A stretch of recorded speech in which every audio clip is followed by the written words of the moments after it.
Tonight, see what truly exists inside the world of the paranormal. Inside. Join the discussion and review some of the best paranormal evidence captures from a wide variety of experienced and up-and-coming investigators. See and hear what they capture, where they captured it, and how they captured it. Right now on Entity Voices Paranormal Evidence.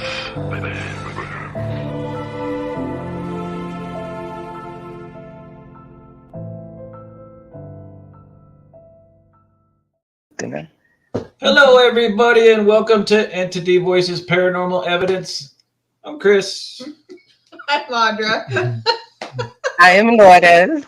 And I'm on. All right. I'm Ron Acevedo on behalf of Ron Acevedo, Tony and Shuri Rathman, and the Rathman Foundation. And the Rathman Foundation. I had to do something. So when he watched it, he goes, "I should have showed up." And just like our show, the foundation is nonprofit. That's true. Shaky at best. Yes, Tony's not feeling well tonight. I'm sure he weren't able to make it. Yep. They will be missed as always. Yes. Feel better soon, Tony. I know. Yes, sir. Poor guy. I know. What did you guys do this last weekend? You guys have been going down. I know. Well, the weekend. We didn't do much. The weekend this we weekend. chilled. We I got to did. spend it with my son, which was fantastic. We didn't go anywhere. That's about to end in a couple of days again. We're grateful, but it was nice to have a weekend home. Hey, Everett, and spend it with him. Saturday we did a guest podcast appearance from the UK. We were invited to be guest speakers, presenters, and 5 days in the UK at the Festival of the Unexplained 2024, which is next September. We are beyond honored to have been asked to do this. The lineup is phenomenal that they have. To be selected to be a part of anything, we're grateful, whatever festival or expo it is. We have New Jersey Power Unity Expo coming up a week from this weekend. Right? Which is always funny. We'll talk about upcoming stuff at the end of the show, like we're supposed to. But we're grateful for all these opportunities. New Jersey Power Unity was the first one we got to do ever as an exhibitor. We're very grateful. So this was a big thing. This was the big part. Hey, Jenny, this was a big part of our weekend. Was little family time, little making new family time, and just relax. And It's good. Yeah. How about you guys? Good. Go ahead. Garage sale. Really?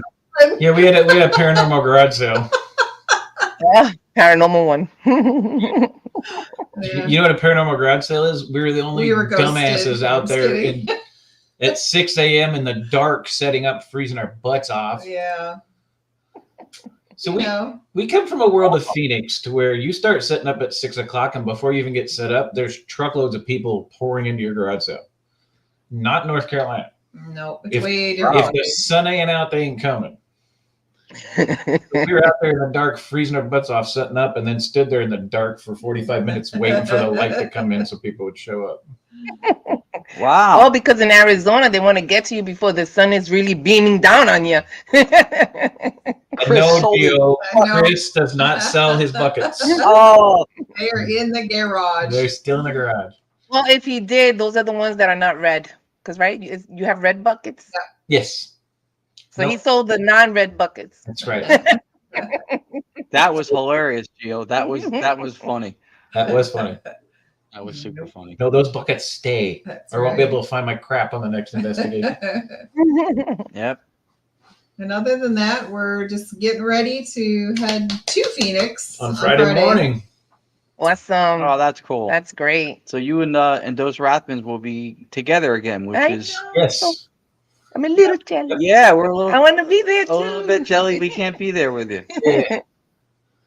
And unfortunately, we're not going to be able to go to the Statacom event with them on Saturday, but oh no, it's close. No. Not going to be able to go. Oh, that's unfortunate. But we will be able to see. We get to see my son and his wife, and our grandbaby turns number 1. No. So fast already. Wow. Right. It does go fast. It's crazy. Mm-hmm. It means we're getting older too. Kind of does. I guess I am. I'm getting older. Nobody else is. Oh, she's the same. Yeah. Wonderland has a different aging scale. That's right. She gets carded at the roulette table in Vegas, and then when I try to hand my ID to the dealer, they go, "Oh, we don't need yours." We don't need yours. Would you like a That pillow? literally happened. That literally happened. It's been a few years since I had. They think that she's your health aide. Yeah. Wait, Would your patient like more tips now? Would you like a sippy cup? So it's unfortunate as always when we don't have the six of us here. yeah. We are going to be missed for the episode. For us, another big reason is we were really excited about this show. Tonight, yes, she's now in Florida, but she's from up here. And so we've had the chance to work with her for years before we were doing direct radio voice at all, or Staticom, which goes back more than 5 years. Obviously, we started direct radio voice around 5 or so years ago. And we would collaborate with her team, which was UnScene Paranormal at the time, and we would collaborate with them all the time. Yeah, so it's fascinating because I don't think at the time if everybody realized, but she's so innovative in her approach. Everybody today is doing the Estes experiment. Some people are doing Gansfeld. We were doing that 7 or so years ago because of her. Yep. She was just looking for techniques, methods, and things to try to test different aspects of paranormality.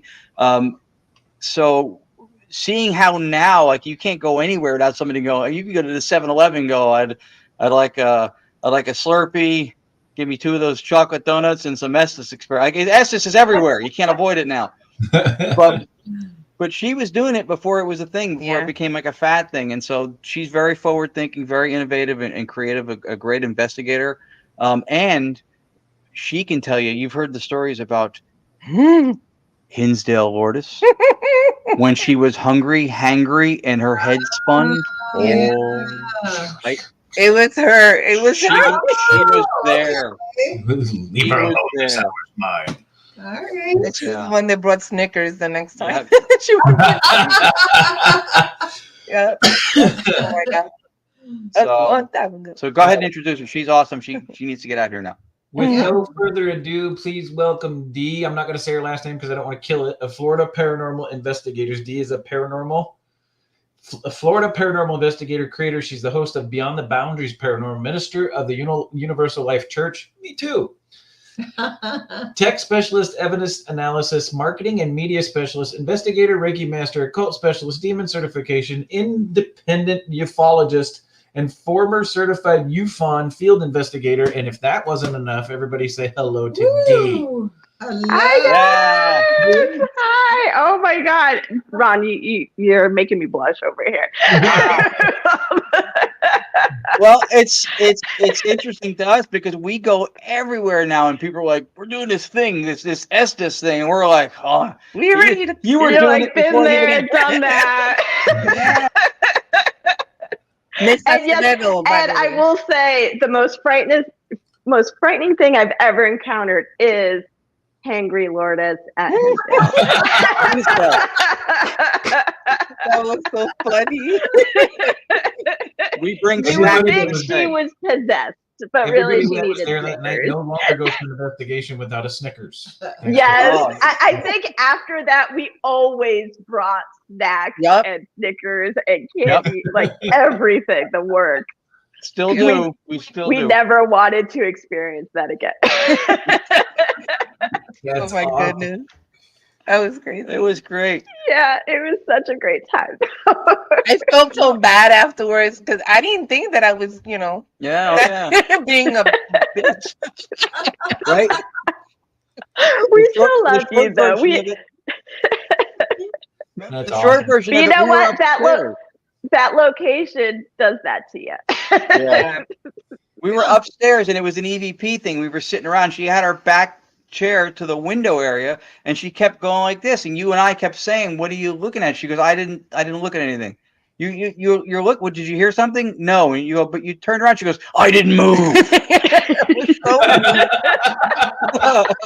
And she was like, oh. And we were like, Lourdes, you have been. We're like, we have it on film. Yeah. Oh my. That's crazy. So yeah, you were there for that. Yes.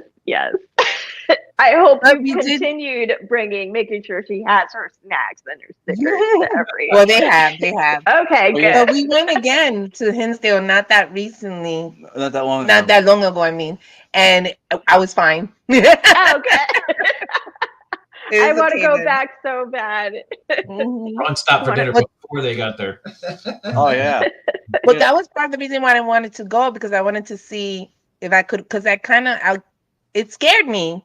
So I kind of wanted to overcome that fear, and I did, and it was good. So yeah, I think that's why I want to go. I remember the one time, I went to try to set up upstairs by myself, and I barely made it up, and I ran down. Can someone go with me? that's what happened to me. I went upstairs, and I felt like something was rushing up on me, and I thought it was gonna enter me, and it scared the crap out of me, and I ran downstairs. Yeah. So. Yeah, You got to get there. I know. I want to go. Yeah, it's an experience. It's Yeah. an experience. that Heidy, didn't we feel it when we got within 2 miles of the house? It was I think we all felt it as we were turning down the road to get to the house. You felt that energy shift, because I don't think it's the house. I think it's more the land that the house is on. Definitely something's off with the land. And it's as soon as you make that left turn to go down the road, it's everybody was quiet and everybody's mood changed. Yeah. It was pretty intense. I've heard that from a few people that have been there, that the minute you get on the land, it's Yeah. Mm-hmm. Yeah, there's something to it, man. Yeah. There is definitely something to it. Yeah. All right, Dee, Sure. every time somebody comes on the show for the first time, they have to explain to our audience what got you hooked on the paranormal. Oh gosh, I was the odd child. Since I was literally, I was the 5-year-old who you'd ask what do you want to be when you grow up? And I'm like, a paranormal investigator, and no one my age knew what the hell that was. I kind of, I've grown up with experiences, never thinking it was odd. And I think it was a combination of my own personal experiences growing up, and then my dad's obsession of watching all sci-fi history, everything between UFOs and ghosts, and it was my way of connecting with him. So I got my interest through that too. So I pretty much grew up just always this is what I'm gonna do. This is what and I'm doing it. It is fantastic. Yeah, being the weird kid. I understand. I used to drag my friends in high school to haunted places, and they couldn't figure out why. Exactly. Yeah. First, that was when we rode horse and buggies, but Well, no, now it's funny because now I see my daughter, and she's my mini me, and she goes around school yeah, my mom finds ghosts and stuff, and I'm oh boy. and if you're mean to me, she'll send it to your house. Yeah. Yeah. Good thinking. Yeah. And so, hey, and tell people too, because your journey with it, right? You're from New Jersey, where we are. That's how we met and began to work with you a while ago. Yeah. So your experience with that, and then of course now you and Mikey live down in Florida. Mm-hmm. So now you're working with FPI, right? Florida Paranormal Investigation. Yeah. So I started growing up always doing things on my own, with Ouija board, doing all holding my own seances at age 12 growing up. And then I finally joined a team in Jersey in 2012, and kind of was just trying to find my way, because all teams work differently. So it's trying to find those group of people, obviously you guys, we connected that, Yeah. So it started in Jersey. I was trying to run my own team, but then Taryn had UnScene Paranormal. We I was just like, let's just become one. And, I adopted UnScene and we kind of stuck that out. And then Paraunity is like one of our biggest things. And thank God for that, honestly, because I would not have met Ron and Lourdes and everybody, that I know now and have come and learned so much more through investigating with other teams and working with other people. Paraunity, I think, is huge, and that's one thing I want to continue down here in Florida. So I've been in Florida for a year now. Recent. Yeah. So new, and I'm going to tell you, things are real different. Like hauntings are different, like investigations are different. Like we've had to do a whole new approach on how we handle like investigations I've actually never had so many residential cases. We are slammed with residential cases here. I've had to tell people like, we can't see you till like January at this point. Like we can't. Wow. Yeah. It's pretty crazy. It's a lot different, but I missed the historical sites up north though. That's the difference, I think. I feel like there was more historical sites. I mean, mind you, there's still cool sites in Florida to check out, but I like the historical sites up north more. And things. But the residential cases here are pretty cool. Yeah, the Northeast is crazy for that. People don't realize it. When I started in LA in the 2000s, and when I moved back here, I didn't think there was nearly as much as there was in Southern California. Oh boy, was I wrong. And now I know that, but you find your way, I guess, at some point. But yeah, the Northeast is really a hotbed for so many historical places. Yeah.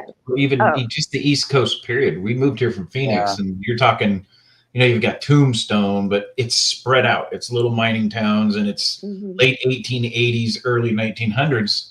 There isn't 1700, 1830 type houses like we have here in Arizona. So yeah, I think it's a lot of the East Coast, minus the southern half. Florida, it's got a lot of the older 1600 historic history about it, but there isn't shit left from the pirates. It's not like they built crap. They just came in and raided and stole it, right? Yeah. I mean, Florida, everything is like, there's so much history and so much dark history between, the slaves, the Native Americans, like everything. And everything is just built up on top of tons of burial grounds, tons of they never bothered to move. They just crushed them and built all these constructions and homes and road. Like there, actually the roads in Bradenton, we took a tour and we found out that they were they use like Native American burial, mound dirt to create these roads.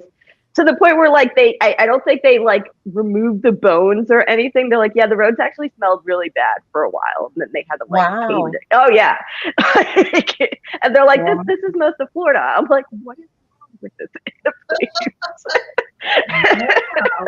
Like why? It must be those coastal sunny states, because California's the same way. You go to San Diego by the Whaley House. One of the old cemeteries, about a quarter mile down the street, they started finding the graves and they started putting these little gold brass markers, and some of them are in the middle of the damn street. Yeah. Oh yeah. So they literally just paved right over those suckers, man. They didn't care. Yeah. And Florida's expanding so fast, and they're just developing on top of everything here. But what happens with these developments is, now you got people reporting weird things happening. We actually had a whole block, a residential case that ended up turning out like the whole block was affected. And we're like, wait, what? Yeah. Wow. So it's crazy. I wouldn't mind taking a Remember the place that I met you and Taryn was at the Red Mill. Yes. In New Jersey. So we just did it not that long ago. That is my favorite place. I love Red Mill. Yeah, it was fantastic. Yeah, she had a good time. We worked with Daryl Marson from the Ghost Hunters, He was Jotnik's Paranormal. Yeah, and Jotnik's Paranormal ran. It was a great event. And I think if you guys, when I'm there, because I met you for the first time, was that they had a little expo there at the time. Yes. I remember. And I love that little town. I swear, I think that town had like an ice cream shop like every other store, and I loved it. Yeah. It did. Hi, Yeah. Anthony. Yes. So Anthony was prepared for Hinsdale Orders. That's why we were ready when we went back. he brought enough food for a community. He did. So I don't think you guys know this, though. Talk about Paraunity and us investigating together. Lourdes is one of the reasons why I'm married. Yeah. My husband. Yeah. We've done one good thing. Good night. I always think that when I see pictures of you guys. I was like, we're the reason you're married. I know, you guys are the reason. Hold on, hubby. He's actually here. We haven't seen him in a long time. He's great. There he is.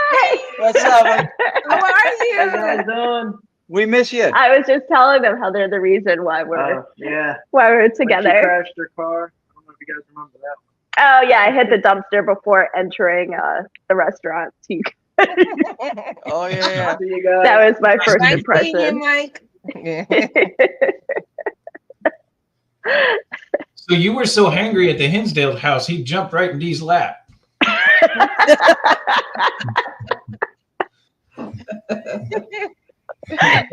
Oh, goodness. Yeah, I will forever be grateful and thankful for you guys. We went to, that's when it was Gary and Nicole. And that was when we Chris, went to York. and we went yeah, to York. Yeah. And I invited both teams because that's what I do. And then, and they met. It was very cute. Yeah. Yeah, it was. She did a lot of that for a while, where we were just taking, like, we work with these people and we work with these people, but these people don't work with each other, but they're all cool. And she would put events together and go, all right, we're going to bring all these people in. They're going to work together, and it was. And it would be so fun. It was like Yeah. the best times every time. Yeah. Yeah, I love that. Yeah, that's Roger. that's Roger's one not thing gonna- I'm hoping to continue here in Florida is meet other teams and hopefully bringing that back, because that's just so much fun. That really was. Well, Yeah. Maybe you get, a couple of marriages out of it. You're looking for another husband at this point? I think you guys should put matchmaker next to your title. Brings a whole new term to That's true. Paraunity. and Heidy and Mikey have also had the opportunity, because we're trying to drag Chris and Audra up north, and eventually Tony and Sheree out east. They've also, Heidy and Mikey has also been to the Shanley. Jealous? And more than one. Yeah. You realize Mikey's still affected by Shanley. Really? Yeah. Do you He had remember a do you guys remember what Yeah. happened to him? Yeah. He got he affected got- badly on the third floor. It was worse than Hinsdale Orders. I'm telling you. It was everybody started throwing holy water and saging the poor guy. And he's But- so sweet and kind. Like, you can tell he was not acting like himself. He actually at doesn't all. remember most of that night. That's what Remember happened. it. Yeah. Wow. That's what happened. Yeah, which is so crazy because we've been to, I think before that, I think I've been to Shanley like twice before and never had a negative feeling or experience. But man, when Mikey went, it was like a whole other. Yeah, that was kind of crazy. Yeah, Yeah. yeah. That's nuts. It's Well, pretty let's get intense. to some of your evidence, Dee. Huh? Oh yeah. So the first one we're going to start with is the Ganfield abduction case. You want to tell us a little bit about that one? Okay. Oh, you're gonna begin with that one. That's actually like a big one. After, Do you want to wait? Do you Wanna want Can to we do that one last? Yelling. If it's possible. I mean, I don't mind doing it first. That could be. no, it's okay. No. I don't want to be a pain in the butt. Okay. We've got that covered between the four of us. It's okay. Let's go with a Mirador personal experience. Oh yes. So this one was really crazy. So Like Ron's talked about, so I focus more on the Gansfeld versus the Estes. I just prefer it more, but we've been modifying, as you know, I've been modifying it so many times as I've gone on. So this clip is our investigator, our founder, Sarah. She's doing a Gansfeld / but instead of being isolated, where we decided to try almost like a seance session where we're all holding hands and using that energy from our own from our own bodies, our own hands, to see if it brings up more of an experience.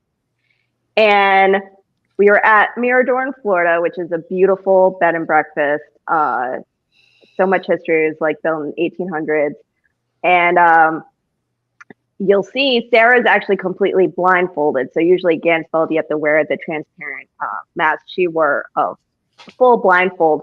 But you see her, instead of looking ahead, she's actually looking to the side because she's seeing something happening and she's describing it. But before she even describes, you see the first part you'll see is me react, like me kind of having a body reaction because like I'm starting to feel something on my arm. And literally I feel like I'm getting hugged. And it was I've never had that happen. And it was the most crazy. I actually break down. So the past few investigations, for some reason, we've all broke down crying. So that's why in the end you'll see me like, or is this a thing now? We're gonna cry at every investigation. So if you want to play that clip, yeah, that's my ghost hug. Real quick before I play that clip, can you explain to our audience the difference between the Estes and the Gansfeld? Yes. So the Estes runs through radio frequency. It does like a sweep, whereas and you use a blindfold and use your headphones, noise canceling, noise isolation. And generally you're with other people in the room. Gansfeld is usually typically done in isolation. We're changing how we do things here and there.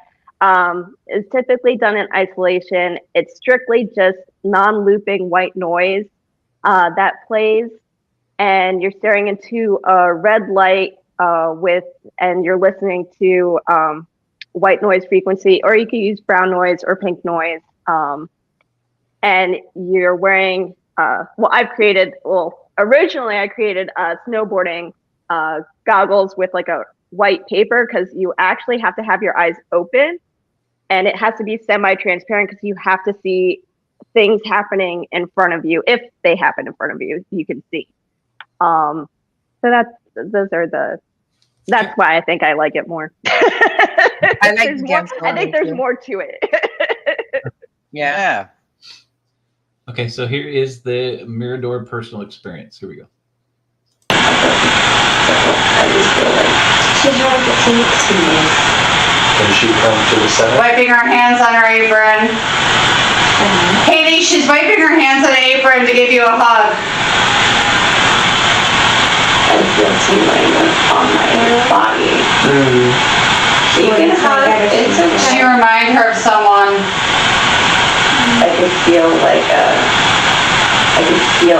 an energy change. Yeah, I feel a lot colder right now. I felt just a colder, like going down. So I literally want to cry right now. I don't know why. A little bit. Wow. Yeah. So as you can hear a lot of static, that's actually how loud I make sure the white noise is while playing in her ears, because I don't want them to hear what is happening. Like, make sure she's not capable of hearing us. But yeah, if you can see, she's completely turned facing. And at one point it was funny because I'm like, doesn't she know she's blindfolded? Like, what is she looking at? Like, it kind of freaked us out because she was looking ahead, and then all of a sudden she like turns her head rapidly and is just staring at a corner for like the longest time. And we're like, what is she staring at? Like, she's completely blindfolded. Did she say what she was staring at, or did she know she was doing it, or? So when she goes into that trance, so what happens during the Gansfeld actually puts us, we call people who are more like receptors are Sarah's one of our receptors, because some people can do this and some people can't. I can't do it because I'm not as receptive as others. So she goes in such a deep trance state. Sometimes she doesn't realize what she's doing or saying, and you could actually hear her voice change and like her whole demeanor change as she's going. So during that scene, she actually she does know she turned, because she actually turned to our medium and was like, do you see her? Do you see her? She's standing over there in the corner. And she was staring at a woman with blonde hair up in our, like, and it was funny because our medium was like, yeah, she's short. She has blonde hair. It's up in like a bun type thing. And like, they're kind of like going back and forth. And like me, I'm feeling like this tingling sensation on my arms. I'm like, what is this? Like, what's happening? At first, like, it kind of felt like almost like spider web, like on my arm, and I'm like that. But then all of a sudden, it was like my top half was like enveloped in warmth and like so much love. Like, I broke down crying. I was like, and I don't cry. Like, I'm not like a crier. And I just broke down crying because I was just like, what? Like, I'm like, I think I just got hugged. Wow. Cool. Yeah. As Sarah was like, oh, she's wiping her hands on her apron. She's about to give you a hug. Like, she wants to give you a hug. She said that who she was picking up, I reminded her of someone she knew. So I was like, okay. So that was a pretty crazy personal experience for me. That's pretty neat. Yeah. Was that at a residential? That is a bed and breakfast. That's the bed and breakfast. Okay. Yeah, it's in, you know where the Maystringer house, have you heard about that one in Florida, in Brooksville? No, I haven't heard of it. No, it's on a lot of the shows. So that's one of the major, like, everyone goes to. But there in Brooksville, there's more than one bed and breakfast. And like Mirador is like that quiet one no one really's heard of yet. And it's like, no, everybody should check out this place because we had a great night that night. That's awesome. Mm-hmm. That's cool. Yeah, you've been doing Gansfeld for a long time. I'm not surprised that you would try to innovate and do different things with it. And it's different than Essence. It's full sensory deprivation, right? That's where you... It's actually not deprivation, because deprivations is kind of you're isolating all your senses. So this heightens your senses by creating a continuous environment that doesn't change. So it's making you use your hearing, your eyes. We haven't gotten smell yet, so not that one. But sense of touch and things like that. So it creates a continuous environment where it heightens your senses. And it actually, there's been studies done that it shows that it puts you in this like sleep awake, like sleep dream and awake state, that in between. Ooh. Like that's that trance state that's where you're picking up all the things happening. That's like when we did it, we had people draw pictures in another room. Remember? Yep. And yes, because it was primarily used for it was used back it was originally in the 20s, 30s, and then used again in the 50s and 70s for remote viewing for ESP testing at labs and everything like that. Okay. Yeah. So when I did it, I saw like cars, like in a road, cars, and Ron had drew. And like, he was drawing a car on a road. Yes. Because we used to test it in like paranormal locations just to see about the remote viewing portion of it. And Lourdes used to I'm sure you still do, pick up so much. And it was crazy. We were watching Ron draw this car, and she was like, I see a car. They got a road. We're like, what? And then Anthony was drawing like a monkey or something, and he was drawing the hand of the monkey, and I said, I see a hand, just a hand. And he's like, he was literally drawing the hand of the monkey. As he was drawing it, he was already saying what he was drawing. Wow. Yeah. Cool. Yeah. I love the Gansfeld. I do. I love it. It's great. I remember that. Yeah. Well, here, let's look at the next one. The next one is still at the same location, the Mirador, the Gansfeld, and Essence. Yes. So this was going on simultaneously. We had Sarah in one room doing the Gansfeld, and Bill actually on the second floor in another room during the SS, because we only had one setup for Gansfeld the other, so that's why we did it that way. But it's weird because it's almost like whatever was there was interacting with them both. You'll see in the clip. Let's check it out. Here we go.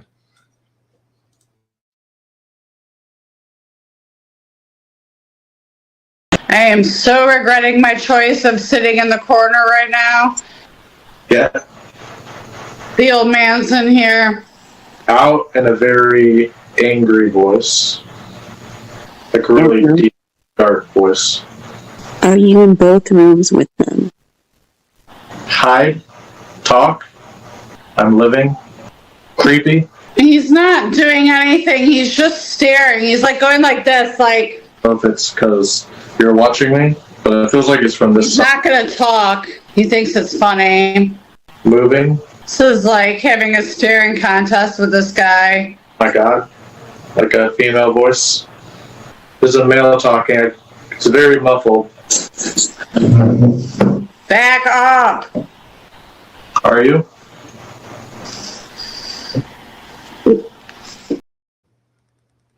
Wow.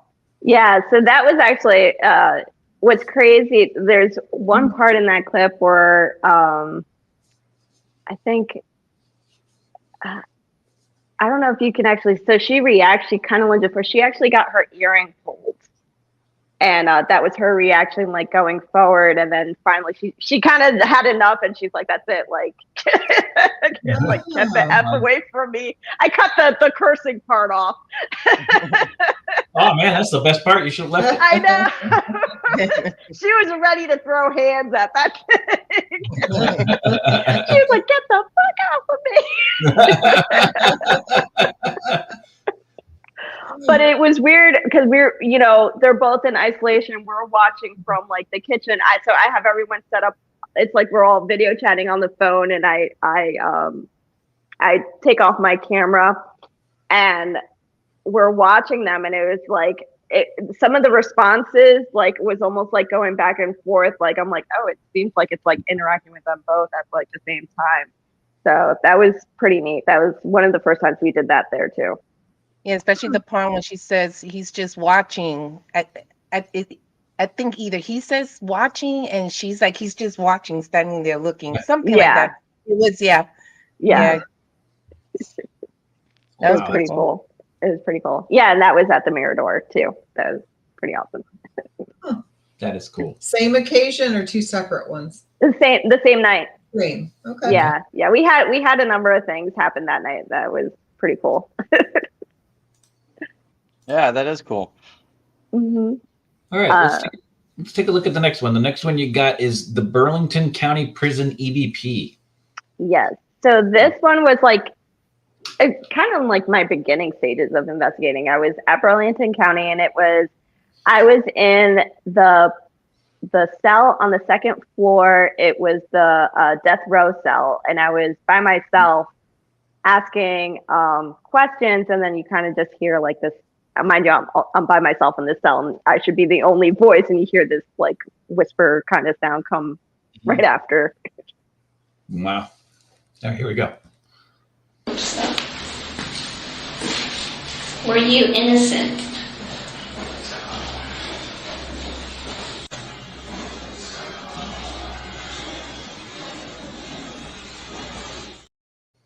Wow. Yeah, you can hear it. I can't make out what it's saying, but you can hear the voice. The first word is it's. Yeah, it's. Yeah, I hear that. Let's listen to that again. Yeah. Were you innocent?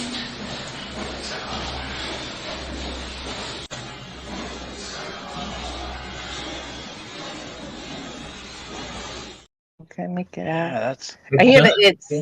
Yeah. Audra said it sounds like it's a hot mess. And you know what? The minute she said that, I was like, yeah, it kind of does. I mean, You're that right. is an accurate description of me. So.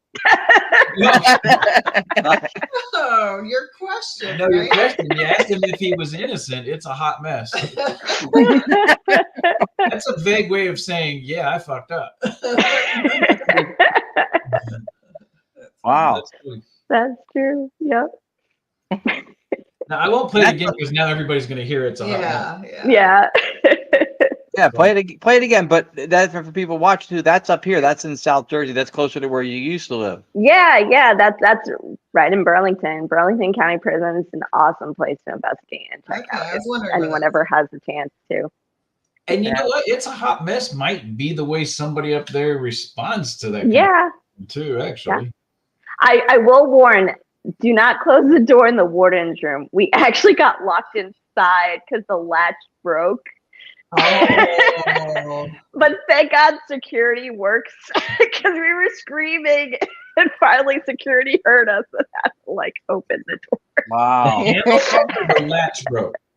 The latch to those doors are so old and we had completely shut it.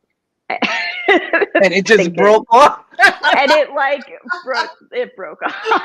Oh my gosh. That So we're trying to put it back together. We're begging. And no one has their phones on them because we don't carry them. So we're like, oh no, everybody's on the other side of the prison.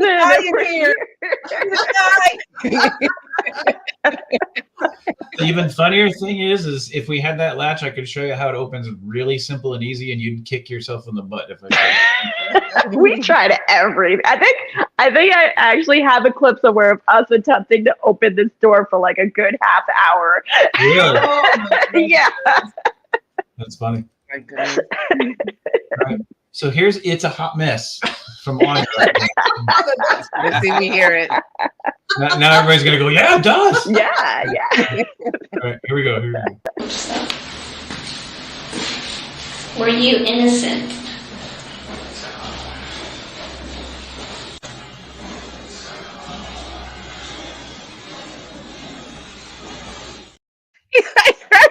It's so funny because I hear that now. I'm like, holy shit, it does. You can hear it. Did you hear it, Heidy? It sounds like it's not. Yeah, it does. Oh my God. Maybe that's what it's saying. I mean, just for clarity's purposes, because one of the things that gets abused so much in this field is this whole power of suggestion with annotating and telling people, like, we annotate because we're sharing what we heard. Yeah. But you can't make somebody listen to that clip and make them think it says Yankee Doodle Dandy. All right. No. It doesn't match. So power of suggestion is limited. It has to match with the sound, and that does sound like it's a hot mess. I think Audrey nailed it. I think she actually got it because I actually was like, whoa, shit. You got good ears. Yeah. Not when she's in the other room. Yeah, that was good. Let's not start the let's fight over EVPs again. I know. That's exactly what it says. Do you hear that? I don't hear nothing. Uncle Giuseppe's watching. Giuseppe had a question, I think, that Heidy may want to answer. No. Let me put that last one up. Let's see. There it is. What response has gotten her light up sneakers?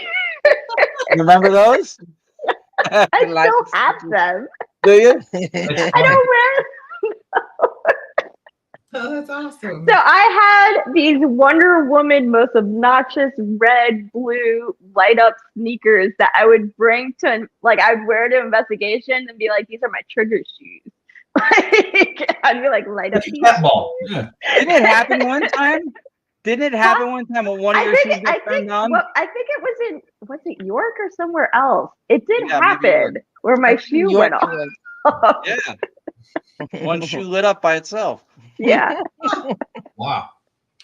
And they were proclaimed the trigger shoes after that. That's funny. That's cool. Yep. I got to bring that back.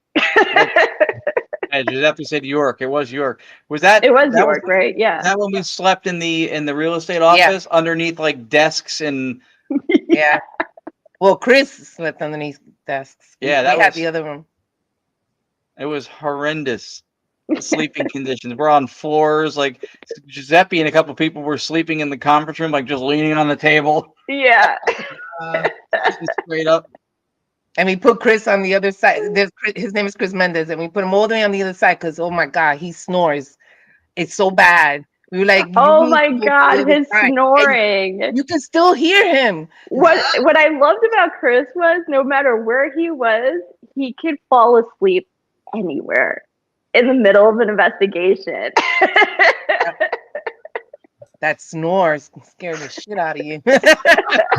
Yeah. Did you hear that growl? That was Chris snoring. It was Chris, yeah. He ruined all EVPs once he fell asleep. Yeah. You look outside, Sasquatch is running away. No, never mind.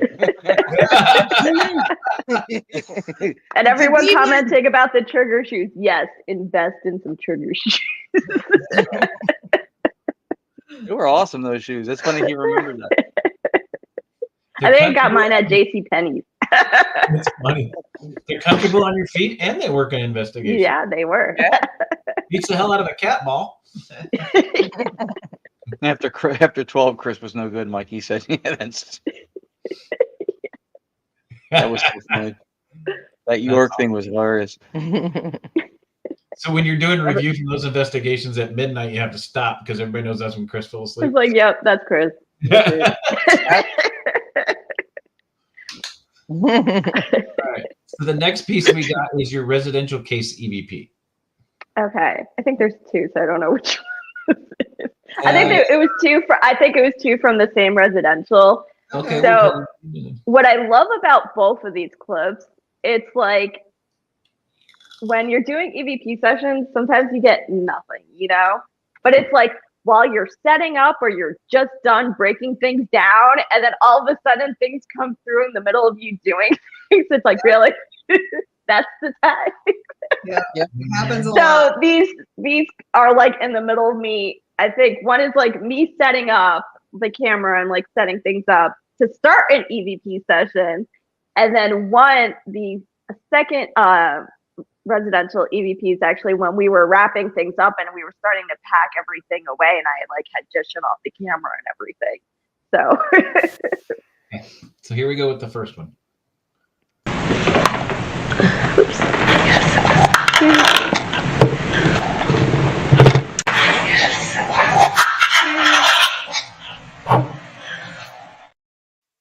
Oh yeah. Yeah. Something. Maybe why'd you I couldn't make it out. It's a hot mess. Yeah, no. I don't think that one's that. Yeah, you can hear the female voice though. Yeah, and with that case, it was just me and Mikey investigating that night. So it wasn't me talking, and we were the only two in the house at the time. So it was weird that like in the middle of me like setting things up for an EVP session that's what came up. Let's listen to it again. See if we can hear it. Yeah. Here we go.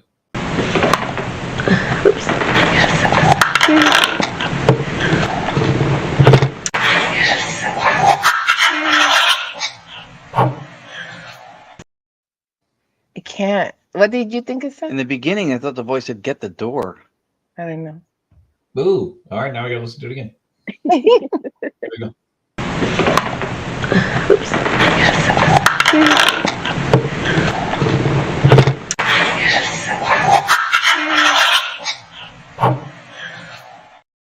I think he may be right. Yeah, get the door. It sounds like. Yeah. And what's funny, and you could hear like me, because when I'm setting up, I like hum and like I'll like make sounds to myself. But you could hear me do that, and to me, it's like a more female tone coming through, and I'm the only other woman. So that's what when I was reviewing, I was like, oh wait. Yeah. Yeah, I think around night it did say. That was good. Yeah, get the door. Wow, look at that. That's really cool. That's really cool. And the other EVP. Yeah. Give me some more. Maybe some more. Maybe. Sounds like it's a wrap. Sounds like it's a wrap. Of course, that was Giuseppe. All right, and here's the second EVP from that same case. Yeah. Well, I started crying, Lee. Well, I started crying, Lee. Yeah. Yeah. I'm gonna go out on a limb and say, turn it back on. With that one, it was so clear. I was like, "What?" And that was when it was the same case. We actually had to bring the homeowners back. So with residential cases, we usually try to have them out of the house so we can determine whether it's like the house or maybe it's something connected to the people living inside. So we had them leave for a few hours, but we were actually not getting anything that night. So we're like, you know what? Come back. Let's see if it's you guys are the triggers, like, you know. Oh, wow. So we brought them back. We actually did Ganfeld sessions with them too, and we were just wrapping up, and we actually had a very intense Ganfeld session where the wife ended up crying and getting really upset over what she saw, and we were kind of wrapping up and talking about that, and I had like shut off the equipment and everything like that, and it's funny that like I had turned off the camera, and it said like turn it back on. It has tone. It was very clear. You saw Scott from Piedmont. Who else was it? Just said they comment on Roger Martin. Yeah, so these are people who, there you go, people with experienced ears who know what this stuff sounds like, and it's good. There you go. Yeah. That was and at the time, Mikey was the only male in the room with us. The husband was already sleeping, and when we were wrapping up, Mikey was actually on the other end of the kitchen, like he was far, and this sounded so close to the device that it caught. So I was, and it was definitely a male voice, yeah. So that was like as soon as I was like, holy crap! Like it was the clearest I ever heard. I was like,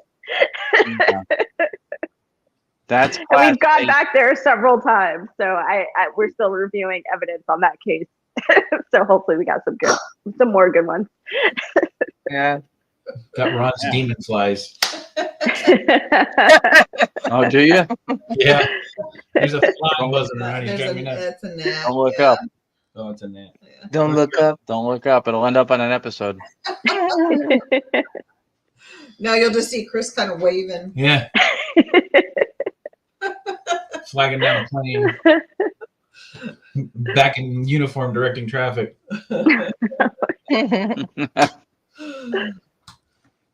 Wow. D, you have to go back about what, 3 months ago? 2 months ago? Oh, the We bloopers reel. did an EVPE blooper reel of we showed nothing but bloopers from the show. Yeah. And there was a clip of Ron and Lourdes. So Tony and Shree, sorry guys if we're not up to speed with the comments tonight, because Tony and Shree usually monitor the comments and put them up on the screen, and then I run the show and do the producing and show the clips. Well, what Ron and Lourdes doesn't realize is we can see everybody at the bottom of the screen. So when the clips run, we can see what you guys are doing, but you can't see what we're doing. Yeah. Or no, they can't. So the whole time during the show, Ron and Lourdes kept going. When they were running the clips, we were like looking up. And then all of a sudden you see Ron go. So Tony clipped it out and called it the demon fly experiment or something. Yeah. Played that during our bloopers reel, and it was. We had a lantern fly. Oh, up in the and you're following it. It was walking circles, up the ceiling, and we like, damn, we want to get it, but we couldn't. And we kept looking where it was haunting us, giving us the middle wing. It was yeah. The best part is during the show, Tony messages me on my phone and says, "What the hell are Ron and Lourdes looking at?"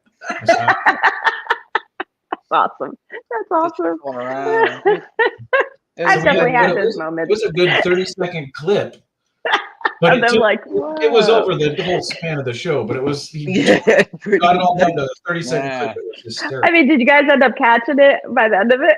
At the end, yeah. Because we just turned on, we just got on, and it happened to be right on top of the laptop, right here, and the show went on. So we swatted it, and then it wound up in the ceiling, and it stayed there throughout the whole show. Kept walking in circles. And every time they showed a clip, and you had to keep track of it because you had to be like, wait, where'd it go? Yeah. And you know Jump. Well, and all this is going on while we're showing evidence clips of our guest, and we can see what they're doing down at the bottom of the screen, but they have no clue we can see them. Like when they dance during the videos that have music. Yeah. Oh yeah, we do dance during the video. We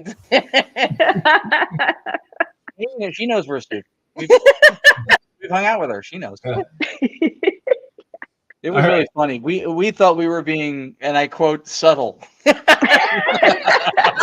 Not at all. Not at all. It was so funny. Not even close. Oh God. Not even close. No. It was hysterical.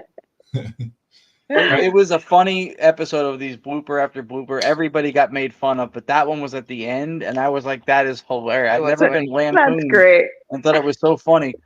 It was great. Well, I'll send it to you. That's awesome. That's I'll awesome. send it to you. Yeah, send it. You gotta watch it. It's hysterical. Yeah. Oh God. All right. So the next one we got is Kingsland Manor EVP. Oh, Yes. Kingsland. Yes. I love 30 minutes from here. Kingsland. Yeah, Kingston. Yes. That was when we did the 4-mansion tour with the Rathmans. That was the first night. Yeah. Yeah. No, I love King. We had so much. I was trying to find all the other clips from that place. We had so much going on there that night, especially in the basement. We had like so much. We had every device interacting with one another as we were doing like questioning, like EVPs and questioning. Like it would be like a K2 hit, an obelisk hit, and then like, all these different things. Of course, I couldn't find those clips, but I got the clip. We were upstairs in one of the bedrooms, and again, we were leaving, and I was like, "Hey, do you have anything else you want to say?" Like, and all of a sudden, and it's funny because I actually I felt it, and you'll hear it. I mean, you'll hear it. You'll. Yeah, I've already seen it. It's a good clip. All right, so here we go. If you have anything you'd like to say, this is your last chance. We will be leaving this room.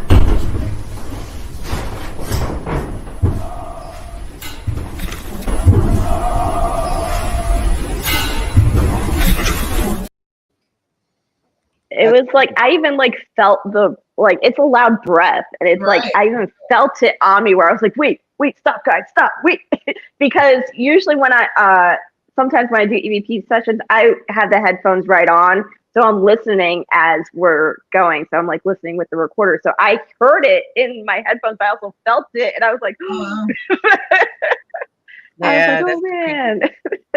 It's a little creepy. Yeah. Yeah. Especially if it's on your neck. That means it's right behind. Yeah, no, it was, and I was like, "Oh, that's weird." Yeah, that's a good location. We we got one of the best direct radio voices we ever got before we were using any software. When it was just the long wave vacant channel, and we ran it through a portal that had a little bit of reverb to it, and that was it.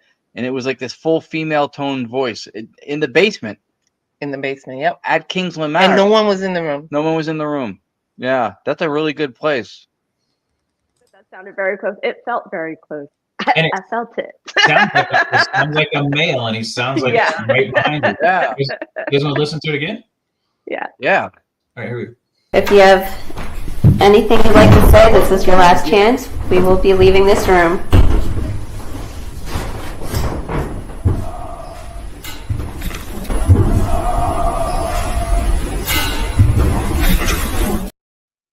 Wow, that's creepy. Creepy. Yeah.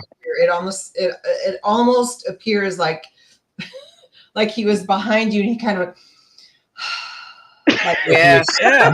like he initially sniffed me first. Yes. Oh God. Yeah. I didn't think about it. I didn't look at it that way. But that's just like the feeling, like he's here, and he's just kind of very Hannibal Lecter, right? Yeah. Sorry, that's what it seems like to me. But that even makes it more. Now we got to listen to it again with that in mind. All right, well, yeah. We do. By the way, Giuseppe had mentioned too that place also was in the basement where he was doing an SLS on a tripod. He wasn't moving it around, and he had a stick figure next to me, and he told me to move my arm, and when my arm moved, the stick figure ducked. Oh. Which rules false positive pretty quickly out, I would think, because something inanimate would have either gotten eclipsed or been eclipsed. It wouldn't have moved. It literally ducked out of the way of my hand, and then this blue orb shows up and shoots across the screen and wiped the whole screen clean.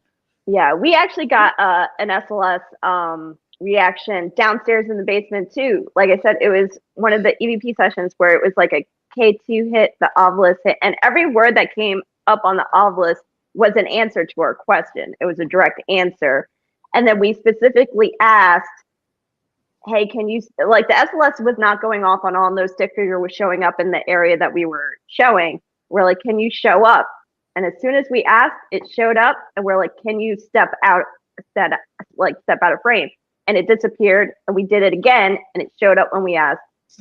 When we asked to step away, it disappeared, and then it never showed up on the SLS again. It was crazy. That place is awesome. In the basement. Yeah. Yeah, the basement. Yeah, that place is awesome. Yep. Yeah, it's a fantastic place. I don't know. I don't think under present management for the paranormal stuff, I think they do like one event every like leap year or something like that. Yeah.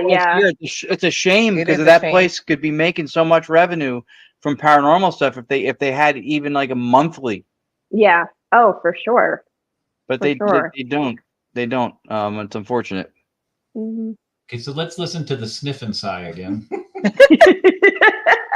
Sniff and sigh. That's a sniff and sigh. You make it sound like a rest stop. Yeah, the sniff and sigh. Come on into the sniff and sigh. Here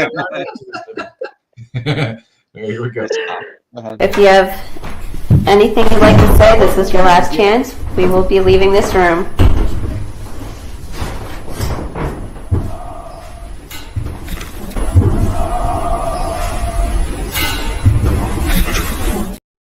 And you can almost like hear him. Yeah. You don't hear any reaction to it as loud as that is. Mm-mm. No. Well, it's loud. I actually cut my reaction because I did react as soon as I heard it. I'm like, wait, guys, stop. Like, I was like stopping everyone what they're like, stop what you're doing. Because I wanted to see if more was going to come through, but nothing else happened after that. It's loud. He got his sniff inside. You know? For sniff art. Scott Reddick just coined a term, I think. The Roger into sniff inside the bed and breakfast. Yeah, that's creepy. Yeah. I think that feeling, the sniff and the Because in the first clip, not the second part of it, but in the very beginning, of before the you other slow one, it down, you can almost like hear that part too. Sniff. Well, see, now we got to listen to it again. Oh. If you let it keep playing, it goes Clarice. Hello, Clarice. That's really creepy, and I think Audra picked up. And sometimes when we assess evidence, it's not just on decibel levels and the clarity of the phonetics, and like it's stuff like that. I think that sensory input you're talking about is viable for something like this. And I think what Audra picked up on like resonated with all of us. We're like, holy, that's what it sounds like. Yeah. Let's listen to it again. Wow. Don't listen to the slowed down version. Listen to the fast version. You can almost hear it right before he breathes out. All right, here we go. If you have anything you'd like to say, this is your last chance. We will be leaving this room.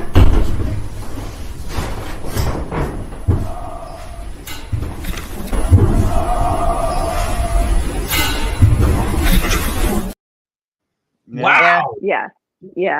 Now yeah. It's What kind of recorder was that?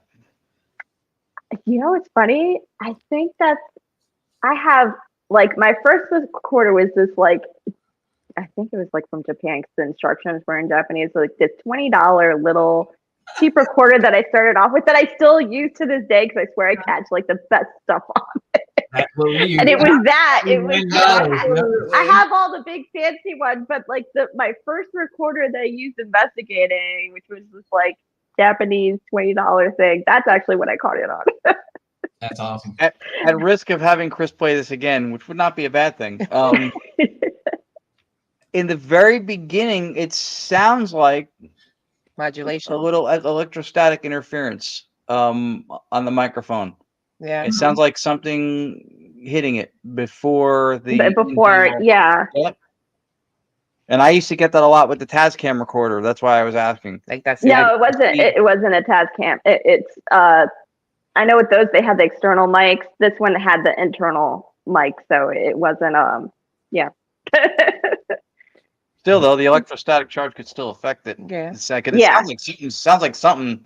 Like you'll hear if you play it again, it's a little bit of a crackly sound like in the beginning. Go ahead and play it again. I'm not saying play it again, but I'm feeling like play it again. Play it again.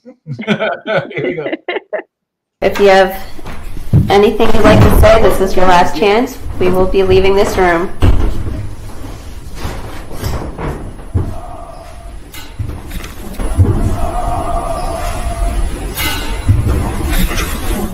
What disrupts? I do hear the crackle.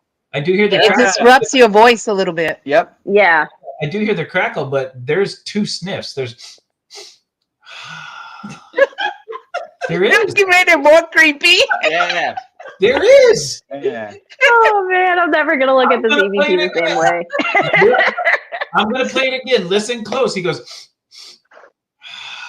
You did say investigations in Florida were different. There's your reason. Yeah.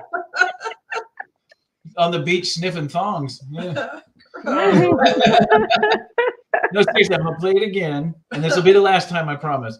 But listen, there's 2 sniffs. It goes. All right, here we go. If you have anything you'd like to say, this is your last chance. We will be leaving this room.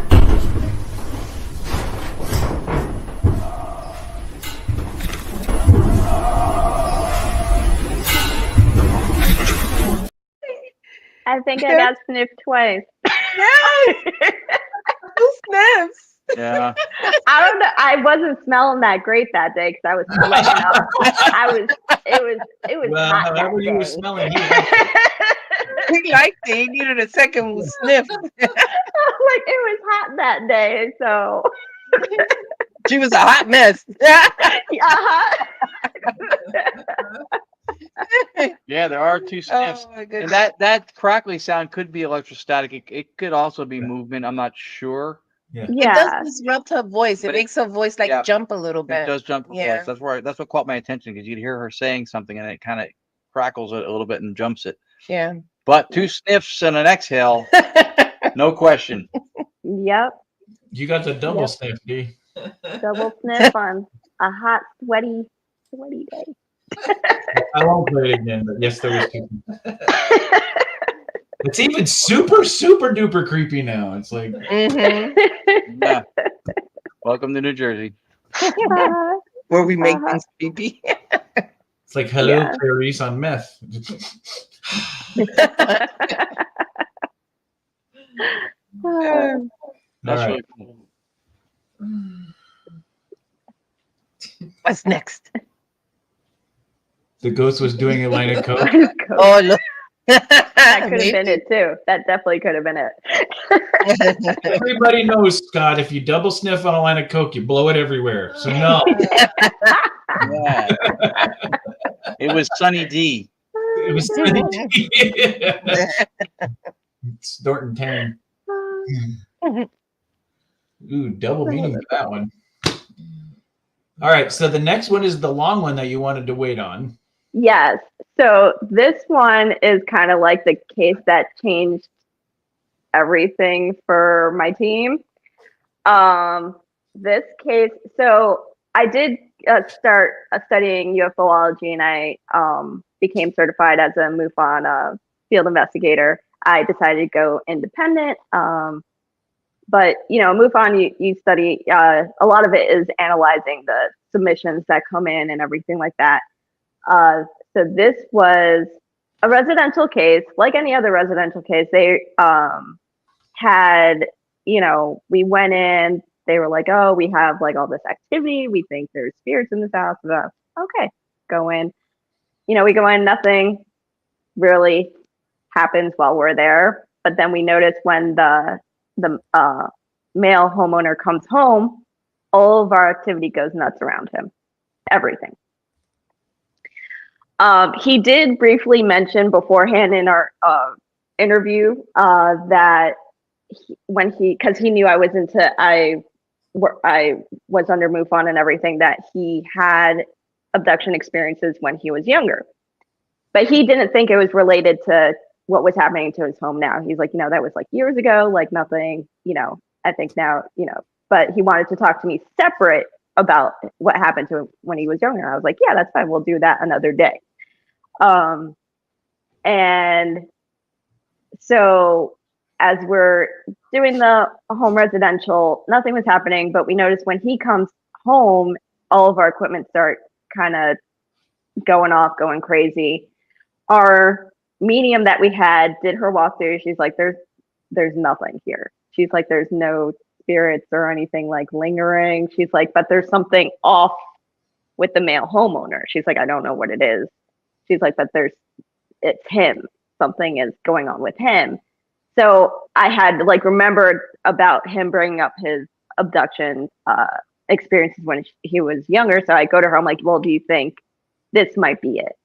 And she's like, well, I don't know. She's like, they're living. Like, if you're talking about extraterrestrial, they're not, they're not spirits, they're living beings. So she's like, I can't pick that up and I don't want to. Like, and I'm like, that's cool. So by the end of it, we weren't getting much, and the team left. It was just me and Sarah. The homeowners were so upset that we didn't catch any, like in tears upset, because they're like, we have things happening, please help us. So we're like, you know what, we'll stay longer, because sometimes things happen later at night. So we're like, we'll stay, we'll hang out, we'll try, let's do a Gansfeld session. I'm like, we haven't, because we were like, okay, we weren't really, I was kind of now starting to lean more like, I'm wondering if his past abduction experiences has never actually stopped. So I was like, let's try the Gansfeld. And I pulled Sarah to the side. I'm like, we haven't tried a Gansfeld on like a contactee or abductee experiences. I'm like, I have no idea what you're going to get. And she's like, okay. She's like, yeah. She's like, let's just do it. Let's see what comes up. So I'm like, okay. After this case and after this session, we've had up to now 3 residential cases back to back that contacted us saying it's paranormal. And then when we go in, we find out that it's more than that it's more going towards abductee and contactee experiences. And there is a difference between how you approach those and the evidence gathered in those. So this one was pretty intense. This was the first, we've gone there multiple times. Sadly, the second Gansfeld, it never recorded, but Sarah ended up passing out, almost throwing up, and things happened after to her and Mikey. But this is the first Gansfeld session that kind of started it all. And as you see, as it progresses, one, you're going to notice that she's in immense pain. We actually did catch EVPs that you'll hear. And it's funny because so when I was sending it to you and I was looking at the clip again, I didn't realize we caught EVPs in the room, and we did. So that's why it took me longer and I had to clean it up. And you'll just see this type of Gansfeld session. One is the first we've ever done like this. And the information picked up is nothing that we've ever picked up before, because it's literally almost like you're experiencing what Sarah experienced was an abduction through the eyes of the homeowner. Oh, and mind you, we at this point, we didn't know any of the details of what happened to the homeowner, because that was going to be a separate discussion later. So what Sarah picked up, and it's funny because, so my phone was supposed to mute the entire, like I was supposed to be on mute, and you'll see a pop-up going, oh, I hear you talking, like, do you want to unmute? But actually, the phone never actually unmuted us, which is good because you hear the homeowner's reaction to what Sarah is saying. And it was like it triggered memories for him. He started crying during the session. It was crazy. It was crazy. But this session and this first case is actually now led us to start Beyond the Boundaries Paranormal. And we're going to start doing a docuseries about because in the field, we noticed, so with MUFON and ufologists, as soon as things become paranormal or ghost related, they throw it out. MUFON will not take any submissions if there's a paranormal aspect to it, like a ghost aspect or anything like that. They'll chuck those. And I notice a lot of investigators, as soon as there might be a possibility of, extraterrestrial or abduction, they kind of stop there too. But people don't realize there's so many similarities and a clash of those things happening, and we're seeing it a lot in Florida for some reason. That's why we wanted to dive into it more and explore what this connection is, because even what they're seeing, the big black shadows, the little girl, all that stuff, so many of those things that we see that some people might think is paranormal, a lot of abductees and contactees, that's what they first see, is a 7-foot, 8-foot black shadow, is a little girl in a pink little dress. And there's so many similarities, and it's trying to decipher, okay, well, is this paranormal, like ghost related, or is it going the other direction? Well, and just like in the Conjuring house, there's paranormal activity, but there's also UFO activity there too. So yeah, there is, sometimes you'll find them both there. And maybe it's related somehow. Who knows? But we've gotten vocals that have as much said that we are aliens. Yep. Yeah. Like straight up. We've even gotten weird stuff in these types of cases on our devices, like the SDs and stuff. We'll actually start playing like almost like a beep boop boop beep beep boop, like weird, like these weird like beeping sounds that like have never come up before, but only on these types of cases where we'll hear like this like electronic sound come through. The fucking R2D2 coming through. R2D2. Yeah. What's really interesting too, and if you pay really close attention to some of these cases that are alien related, you'll notice that the land is also heavily Native American based. Like Skinwalker Ranch, the Conjuring house was heavily Native American. Florida, good God, Florida was heavily Native American. Florida last year under MUFON was number 2 in UFO sightings for UFO sighting submissions and everything. So, yeah. Well, and what's weird about those cases too, if you pay really close attention, that if you go back in time, like you see, good God, like the Mayan ruins and stuff like that, where everybody's like, what are these weird symbols on the ground from? It looked like there was alien contact. It was almost like the two of them got along, and all of a sudden the abduction cases are the people that are invading that area that used to be sacred to both.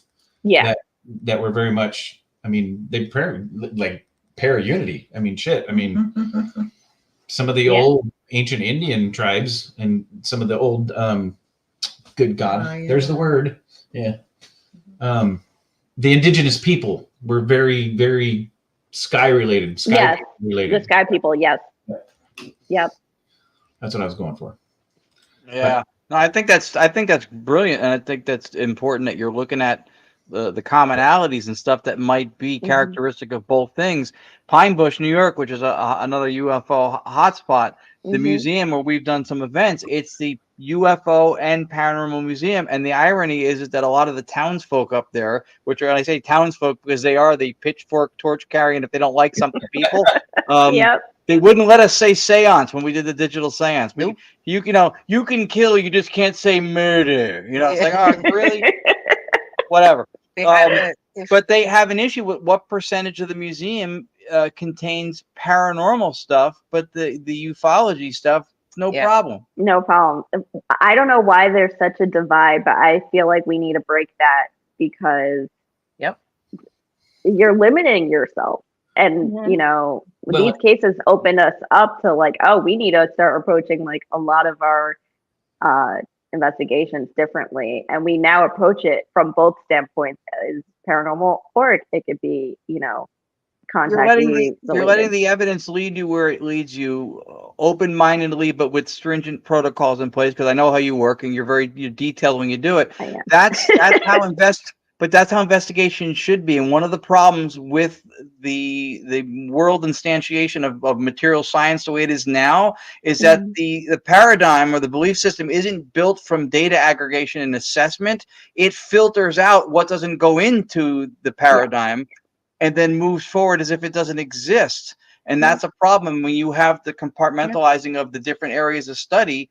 That's not good. Don't force it, but if it exists, if the data takes you there, then by all means. And then, so that's the work you're going to be getting into is going to be more and more critical the more you start to put things together that are already together, but you're seeing them because your eyes are open to where Instead the of data is taken. chucking it, like you said. And I'm so grateful that actually the Florida director of MUFON, who I still stay in contact with, she'll take all the paranormal cases that MUFON throws out, and she's like, no, I'll look into them. And she's actually helped us out with this case that the clip is on. Good.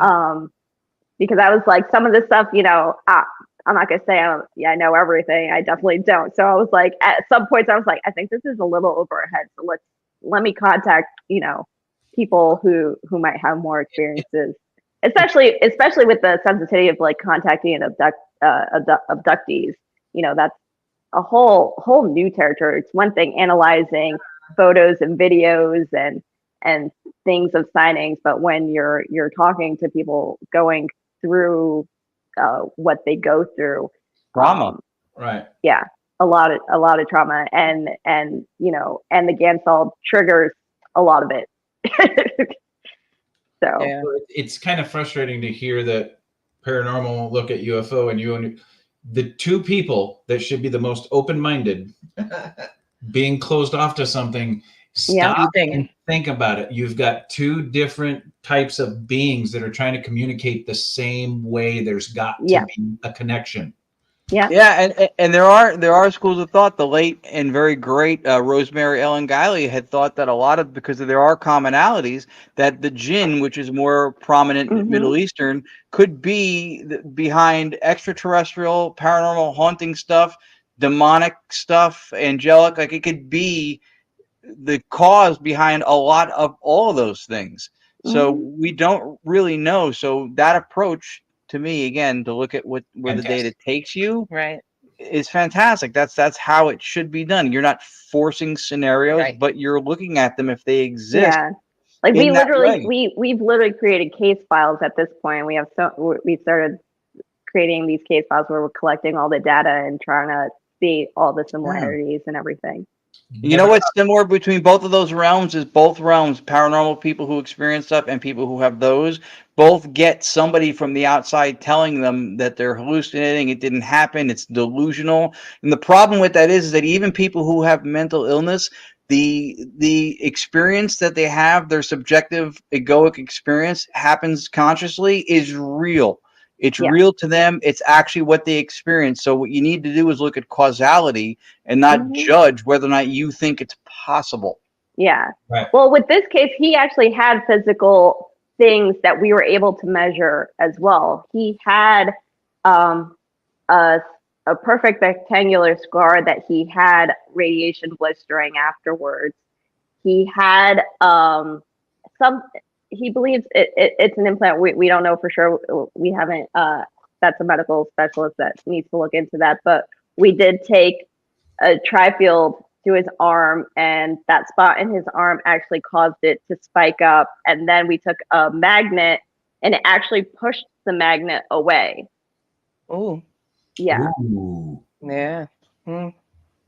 So you get repulsion, magnetic repulsion, which the flesh does not tend to do. No. No. Not even with Axe body spray. No. And after this clip, there was more. So what she's experiencing, we were then, again, it was 3 a.m, and I'm so mad that I didn't document the end part of it. But you'll hear, at one point in the beginning, you'll hear her say that her back hurts so much. Her back hurts so much. And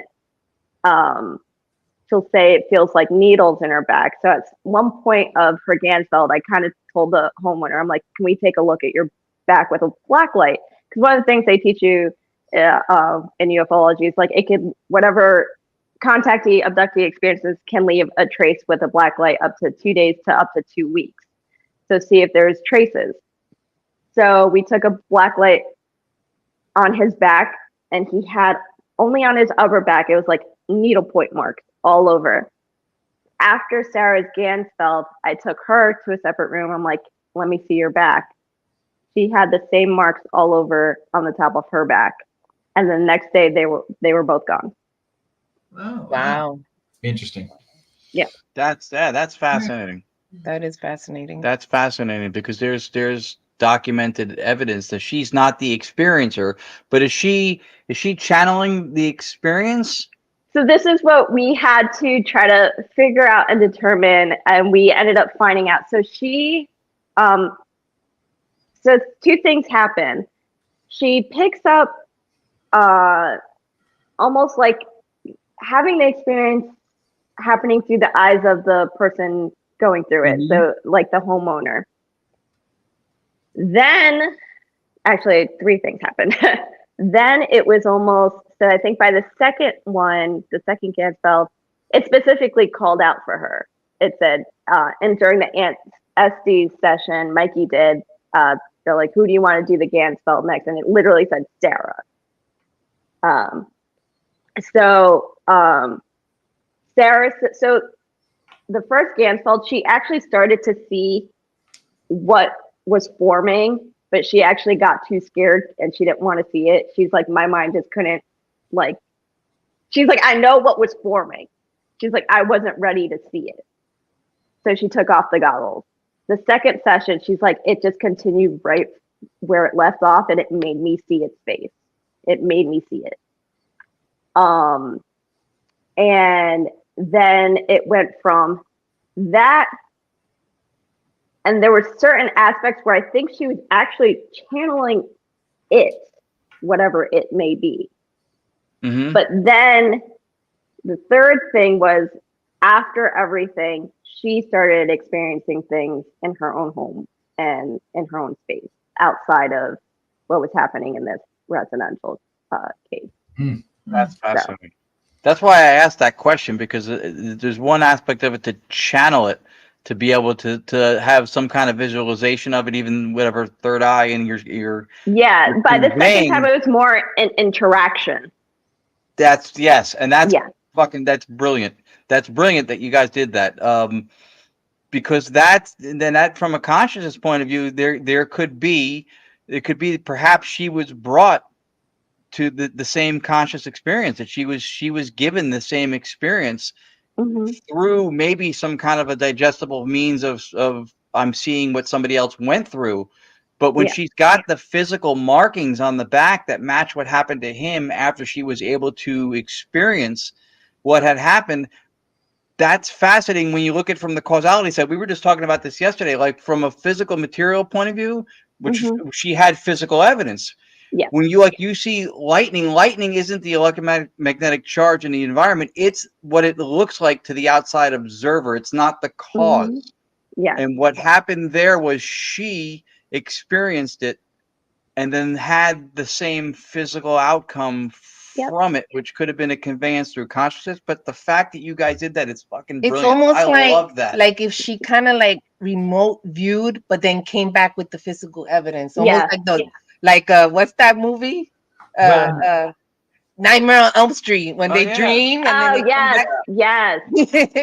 So it's a lot. A lot of it's been physical, though. Mikey and Sarah, I think the second Gansfeld, and you'll see at the end the pictures. They both. So Sarah came home by the second Gansfeld. She was affected for a while. I think it was like over a week. She was having experiences. She was having interactions, contact, and visions. And she woke up with bruises that you'll see the pictures of. She ended up leaving for the weekend or something. The weekend that she left, it's like it bounced to Mikey. And the day that she left, Mikey and even I started hearing things in our room, and he couldn't sleep, and then woke up the next day with the same bruises Sarah got on her leg. Wow. Interesting. That's really, really weird. Wow. So you said Sarah's a receptor, right? So she. Yeah. She doesn't claim to be like a medium or anything like that. She's just someone that for some reason when she does the Gansfeld, she picks up, like Lourdes, it picks up so much, you know. Well, there's some people who pick up so much details, and then people like me who I'm able to give out the tools to do it, but I can't do it because I'm not as receptive. Well, I'm almost wondering if she's got empathic abilities, and then when you put her in the Gansfeld and you heighten those abilities already, and then those heightened abilities transfer to your normal senses, which intensifies the Gansfeld, intensifies your physical senses. You combine the two, and you make them very relative to where if she's experiencing that, she's feeling what he felt. All of a sudden, it becomes physical because the Gansfeld intensifies those abilities. Yeah. I think it dials in the consciousness part of it more too. But for a good example, right? If you look from a physical standpoint, someone who's never had sight doesn't experience the color red the way you'll experience it.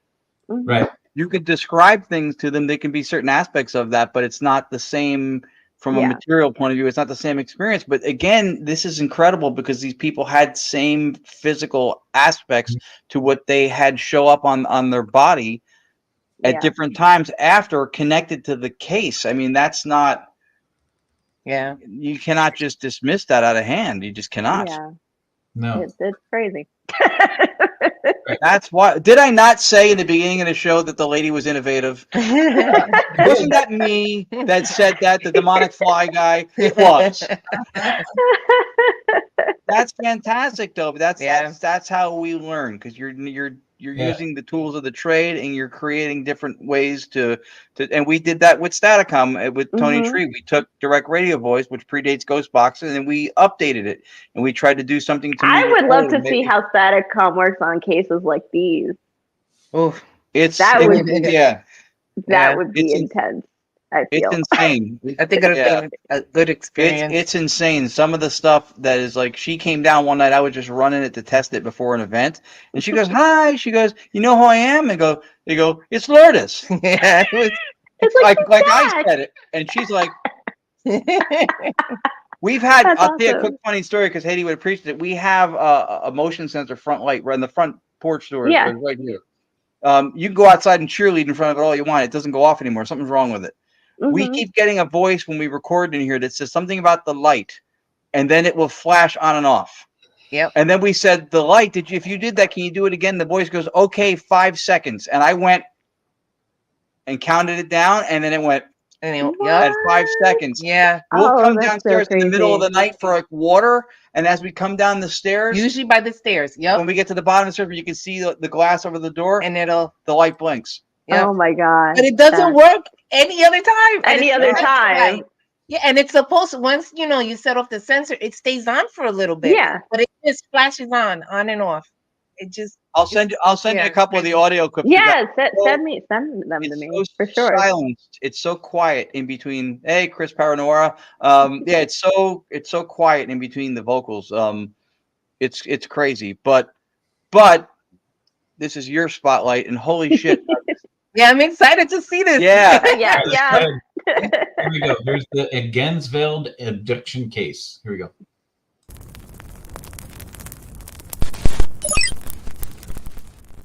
I'm having a lot of pain in my neck, like stiffness, like I can't move my head, and my fingers and toes are numb. Stiffness is moving down my back, and my heart is racing. The pain's still there. It's intensifying. It feels like almost like there's like needles in my spine. Can't move my hands and feet. The pain's really intense. It's my spine. See a giant black X? Don't pull me out, but the pain is really bad. Like someone is doing something to my spine. There's a black X in front of me again. I've had a vision of a black X today, and I can't remember what it was for. Black X. It wasn't big. It was just bold. Okay. A hole, a giant hole. I can feel my body. I'm in pain, but I can't move. Wow. The lights are getting brighter. There is someone screaming a phrase at me over and over, but I cannot understand it. Like, Goomba, Goomba, Goomba. That was what the ugly one said when he pushed me back down to the table. It sounded something like that. Let us know. I can end this. No. If this is too much. That sounded like the language that they were speaking when I was on the table. Trees. A circle of trees. But I'm seeing it from the top down. Shouting will not stop. This noise. The deceased got picked up. Let me know if you. I can end this. If you. Being pushed or grabbed by the scruff of the neck. I'm trying to stay in as long as I can, but this pain is really bad. Oh my God. Doomba. Doomba. What are you trying to say? Bringing a lot back that I have forgotten about.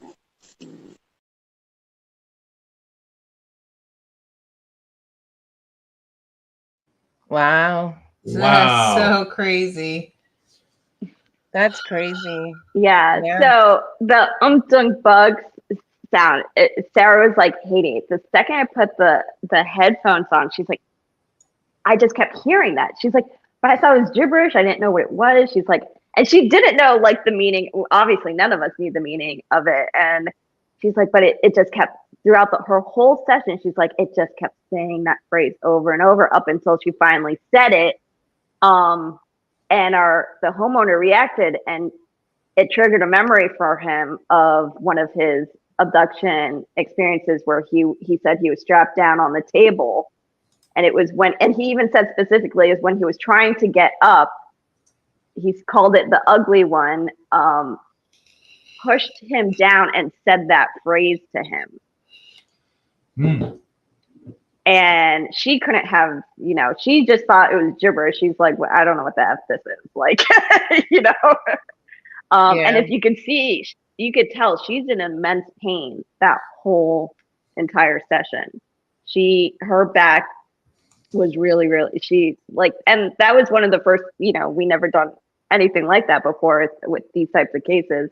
And that was the first time we experienced someone going through that type of pain. But I love her because she's like, don't pull it, because she knew me. I would have pulled her right out. Like, no, we're, because we monitor, we're making sure the other person's okay.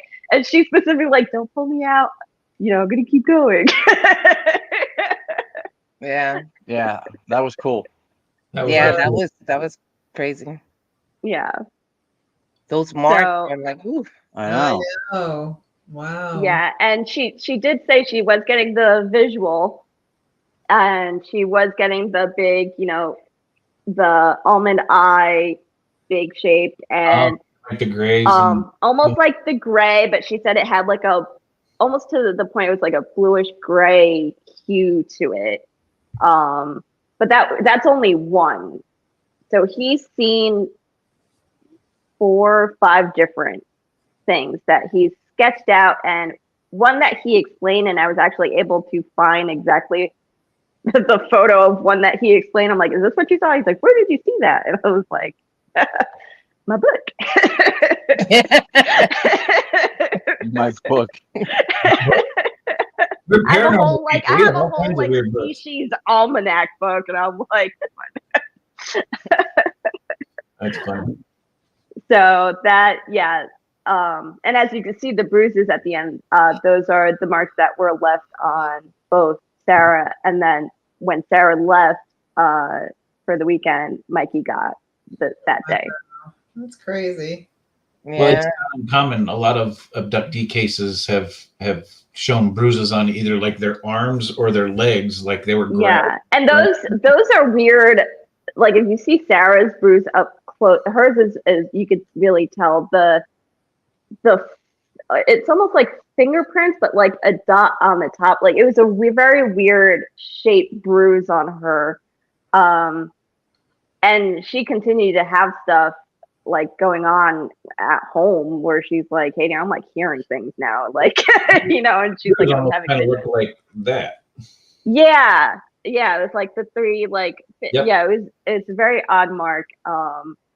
And she, because after that case, we actually talked to another specialist, and it was that day that we talked to the specialist right after that session where she felt really ill, and she's like, I'm just gonna go to sleep, and then she woke up with those bruises.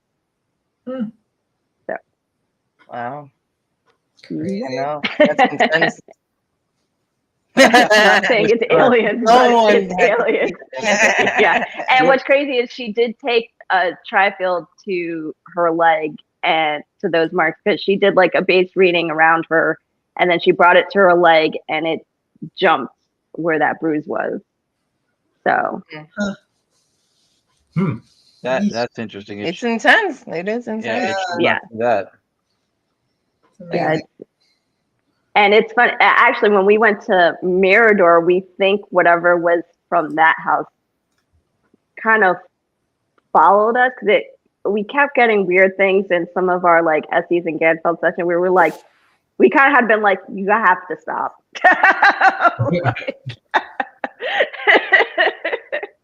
Yeah.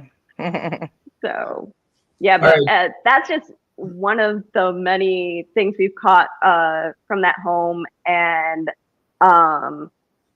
we have other residential cases that have the same type of dynamic happening.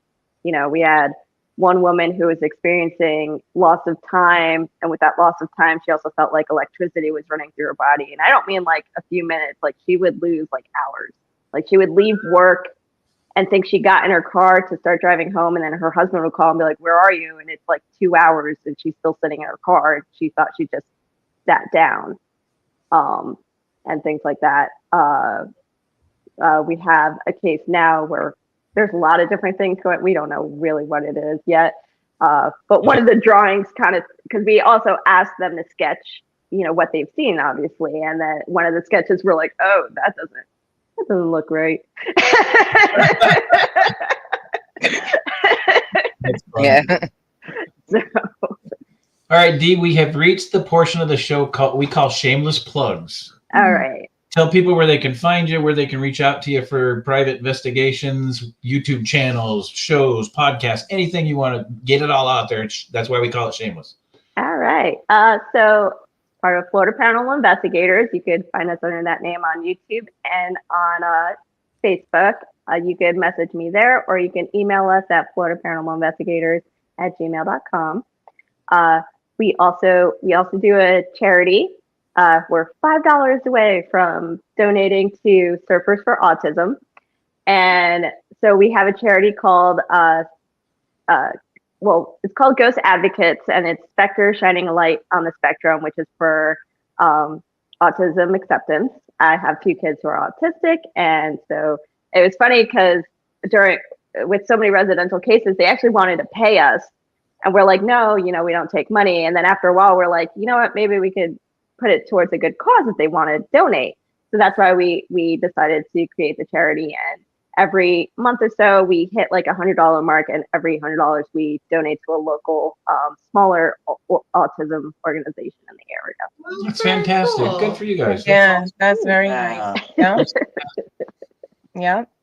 Yeah. That's great. Yep. Oh, and we have our podcast, Beyond the Boundaries, Paranormal Podcast, and same venues. You can watch it on Facebook. You can watch it on YouTube under Florida Paranormal Investigators. Awesome. Awesome. That's cool. Yay. That is way cool. Yeah. And Florida got to have her. Now we don't have her here. I used to like Florida. Well, you have to come down to Florida, guys. We will. And I am creating a new device for the Ganfeld that will hopefully be done and out by November. So That's good. Please keep us posted. You're doing causes for charity. She's doing innovative work with paranormal and ufology research. That's how, if we keep marching to the same beat, we don't change anybody's tune.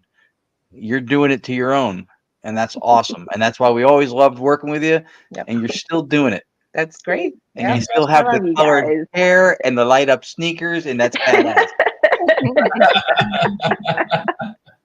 That's awesome. That's really cool. Yeah. So we encourage people, go to the YouTube, watch the podcast, donate to the charity, support. Of course. This is why when people have anything negative to say about the people in the field, we take offense to it, because these are the people in the field. Right. That's right. Yeah. These are the people.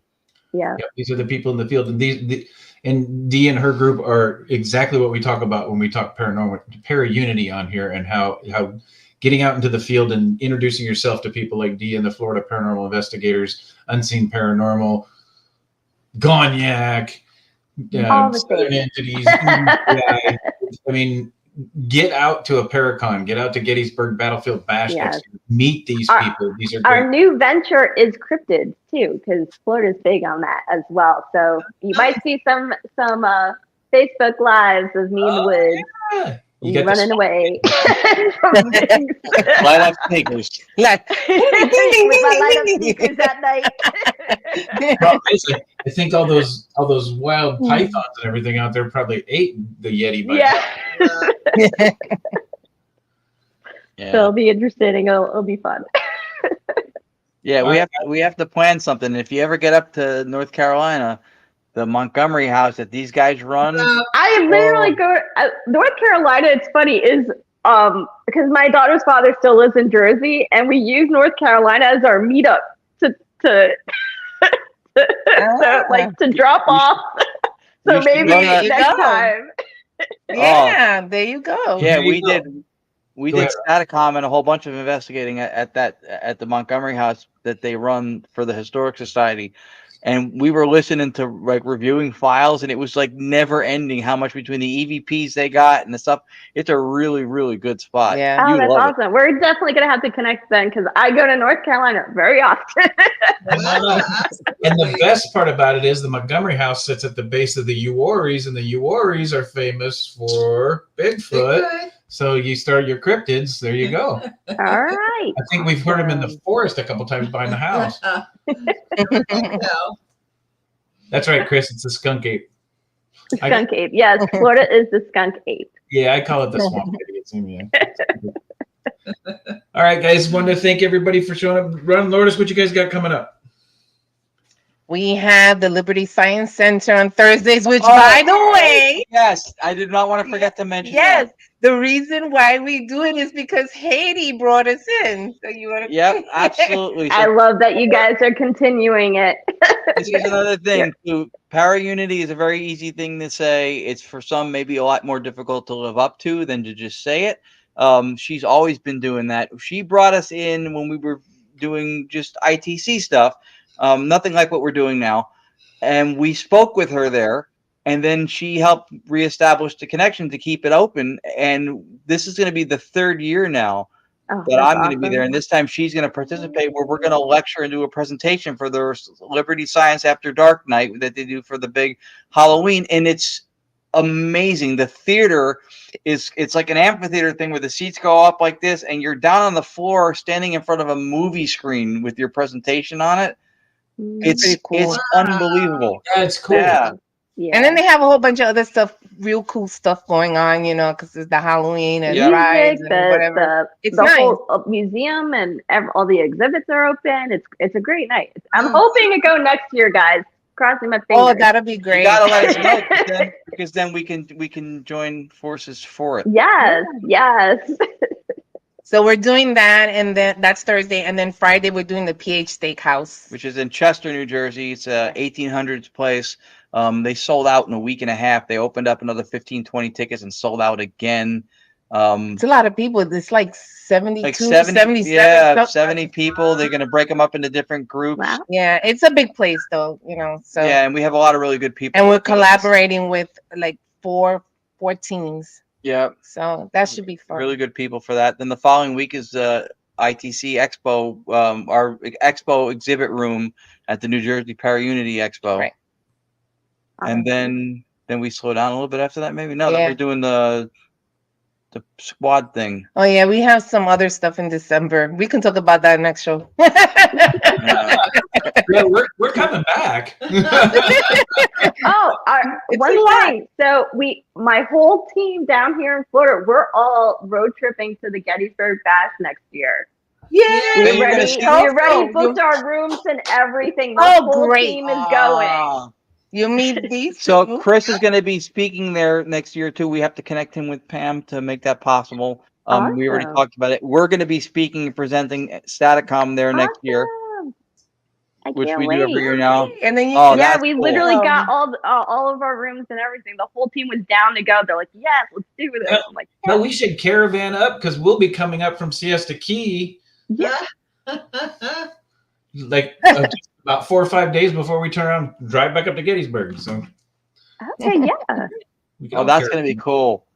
That's going to be cool. Yeah, that's going to be very cool. When is it? In July? Yeah. Yes. Yes, in July. They're doing Christmas in July again. Yeah. Awesome. And then what do we got going on? Oh, we're going to Phoenix on Friday. We'll see Dos Rathmans, and then grandbaby. Our grandbaby's first birthday. So we'll get to see my son, his wife, and our grandbaby. So awesome. Very nice. Be there for a week. Almost a week. Almost a week. We'll be there Friday. Oh, that's nice. Yeah. Friday through Tuesday? Friday through Wednesday. We'll come back on the 1st. So it'll be a good week. Well, anytime any of you guys are in Florida, please find me and we will connect and I'll take you to some really cool sites around here. Cool. I don't want to get abducted. Fuck that. I am one of those fish that the aliens would toss back, so we're good. They're like, let's return this one. We tried to probe him and he kicked us in our alien nuts. It's like, all right, guys.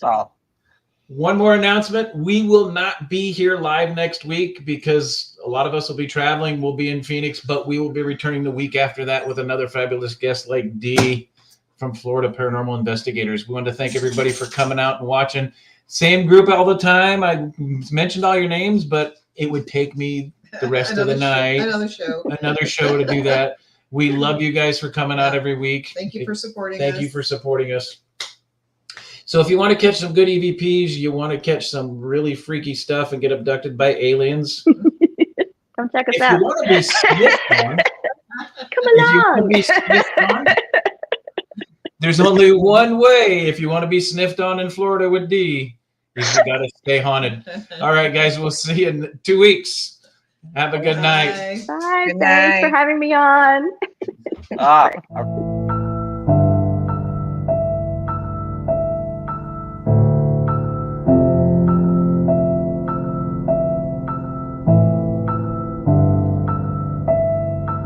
Can you give me a name? What's your name?